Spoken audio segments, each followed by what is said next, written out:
नमस्कार दोस्तों, GS special series में एक बार फिर से आपका स्वागत है। आज मैं लेके आया हूं आपके लिए मिसाइल्स के बारे में कुछ इंपॉर्टेंट इन्फॉर्मेशन। आज देखेंगे हमारे भारत के पास कितने मिसाइल्स का ज़खीरा है। कहने के तो हमारे पास बहुत सारी मिसाइल्स का ज़खीरा है, लेकिन कुछ उसमें इतनी अत्याधुनिक मिसाइल्स हैं जिनके बारे में थोड़ी बहुत जानकारी होना हमारे लिए भी आवश्यक हो जाता है एग्जाम पॉइंट ऑफ व्यू से। तो चलिए शुरू करते हैं, देखते हैं कि आज हम किन किन मिसाइलों के बारे में बात करने वाले हैं। तो इस रेंज में सबसे पहली जो आपके सामने मिसाइल आती है वो पृथ्वी द्वितीय की आती है। तो पृथ्वी द्वितीय मिसाइल के को बनाने का श्रेय डीआरडीओ को जाता है। इसके बेसिक्स के बारे में अगर हम देखें तो लगभग 350 किलोमीटर की इसकी स्ट्राइक रेंज है और 500 से 1000 के किलोग्राम का ये वॉरहेड कैपेसिटी गेन करता है। 9 मीटर की इसकी हाइट होती है। और अगर इसकी बात करें हम तो लगभग ये 2003 में इसको शुरू किया गया था, 2003 में इसको इंडक्ट किया गया था इंडियन आर्मी में। अब तो पृथ्वी के और भी वर्जन आ चुके हैं और अपडेटेड वर्जन आ चुके हैं, साथ ही साथ इसकी वॉरहेड कैपेसिटी भी बढ़ा दी गई है। फिर भी ये one of the important missiles में इंडिया में आता है।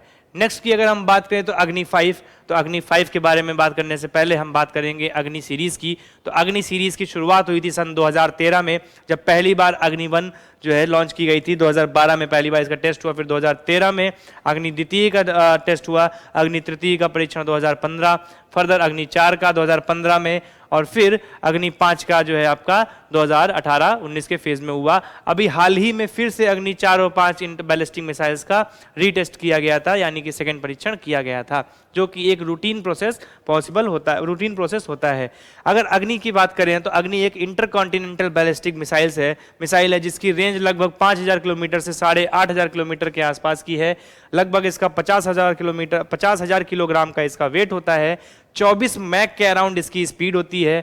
इसकी लेंथ लगभग 17.5 मीटर है और 2 मीटर का इसका डायमीटर है। साथ ही साथ ये जो अग्नि मिसाइल है इसके अंदर जो खूबी है वो ये है कि ये मिसाइल हमारी न्यूक्लियर वॉरहेड को ले जाने में भी सक्षम है और लगभग 1500 किलोग्राम का न्यूक्लियर वॉरहेड कैरी करने में ये इजीली कैरी करने के लिए अवेलेबल रहती है। इसके टाइम टू टाइम जो है टेस्ट होते रहते हैं और बेसिकली ये इंटरकॉन्टिनेंटल बैलिस्टिक मिसाइल है, इसलिए इसकी इंपॉर्टेंस बढ़ जाती है।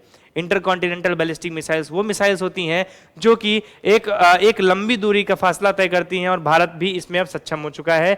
और लगभग आपका आधा विश्व आप मैप में देख सकते हैं कि इंडियन ओशियन के आसपास का पूरा रीजन, यहाँ तक कि आर्कटिक ओशियन तक का और नीचे ऑस्ट्रेलिया को भी टच करता हुआ इसकी रेंज में आता है। तो ये एक इंपॉर्टेंट एस्पेक्ट हमारे लिए हो जाता है। उसके बाद ये मिसाइल हम बात करें ब्रह्मोस की तो काफ़ी न्यूज़ में रही, इसका काफ़ी जो है बात हुआ बीच में। तो ब्रह्मोस मिसाइल हमारी रशिया के साथ मिलकर बनाई जा रही है, ठीक है। इसमें 2 कंपनीज हैं, जिसमें ब्रह्मोस में इंडिया को डिनोट करता है, मॉस आपका रशिया को डिनोट करता है। इसकी फैक्ट्री अभी हाल ही में आपको याद होगा कि लखनऊ में लगाई गई थी।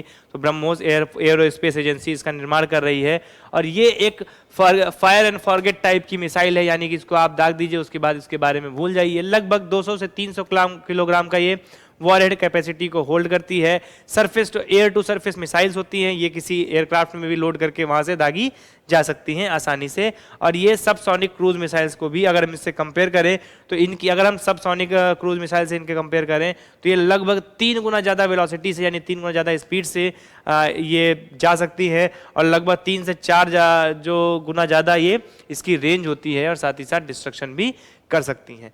अभी हाल ही में आपको याद होगा कि नेवल एंटी-शिप मिसाइल्स का भी परीक्षण हुआ, तो इसके बारे में हम एक बेसिक जान लें। तो जो नेवल एंटी-शिप मिसाइल्स का अगर जब परीक्षण हुआ तो ये हमारी इंडियन नेवी की क्षमता में एक कह सकते हैं कि नया उद्गार लाया, नई एनर्जी लाया, नया जोश लाया। ये एक एयर टू सरफेस मिसाइल्स हैं। यहाँ पर ये आपको ये भी फायर एंड फॉरगेट टाइप पे काम करती हैं। इसके बारे में और बेसिक डिटेल्स अगर हम जानें तो ये हेलीकॉप्टर से लॉन्च की जा सकती हैं। लगभग इनका जो वेट होता है वो 400 किलोग्राम के अराउंड होता है, उससे कम ही होता है कभी कभी। सॉलिड रॉकेट मोटर भी होता है इसमें और 0.8 मैक की स्पीड के साथ ये चलते हैं। हम बार बार आपको मैक स्पीड बोल रहे हैं, तो मैक स्पीड वो एक रेशियो होता है जो मूवमेंट, जो बॉडी की जो मूव कर रही है उसकी स्पीड का उस एयर की स्पीड से रेशियो निकल कर आता है। ये बेसिकली न्यूमरल्स में ही डिफाइन किया जाता है, जैसे मैक 1, मैक 2, मैक 3, इस तरह से, ठीक है। लास्ट में अगर हम बात करें तो हमारे पास अस्त्र MK1 की भी मिसाइल जो है हमारी वायुसेना को दे दी गई है।